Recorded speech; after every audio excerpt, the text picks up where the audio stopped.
Naitwa Samuel Kiboe, namba 3, mwenyekiti wa CCM wilaya Rorya. Tuna mchakato wa watu kuchukua fomu mbalimbali. Sasa hivi tumeingia ngazi ya wilaya na nasema hivi, naomba watu wajitokeze wachukue fomu za jumuiya na ya wilaya. Naomba wananchi wa Rorya wajitokeze kwa wingi na wanachama cha Mapinduzi wajitokeze kwa wingi wachukue fomu. Lakini nasema, na hii sio kwamba naogopa, nasema na nataramuka kwamba yoyote atakayetangaza nia au mtu yote atakaye kuwa anatoa rushwa kunulia watu chai, sijui kusema nini, nasema huyu atakuwa amekosa sifa za kugombea nafasi inayote, tutamkata jina. Wasaliti wa chama wasichukue fomu.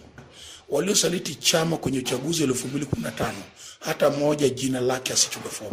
Hatuwezi kuwa kwenye chama wasaliti kila siku wanachukua fomu alafu wanajifanya wao ndio wanajua. Tunataka tubaki na chama inayotengenezwa na rais wetu Magufuli, inayotengenezwa na Kinana, inayotengenezwa na Polepole na viongozi wengine.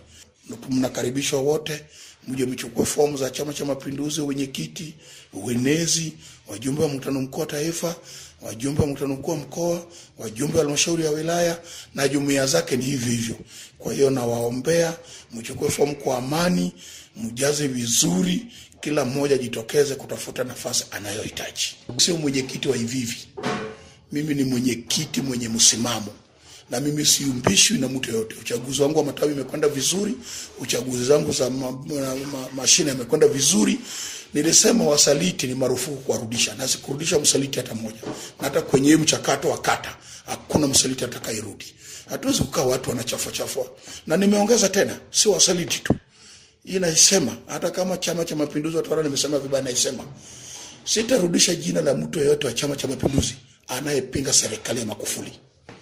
Sitarudisha jina la mtu yeyote ambaye uungi serikali ya Chama cha Mapinduzi. Kama yeye anajua Magufuli rais wetu anafanya kazi vizuri, alafu yeye akikaa kwenye vijiwe anaanza kupinga utendaji wa rais wetu, huyo sitamrudisha jina. Tukimrudisha jina huyo ni mamluki.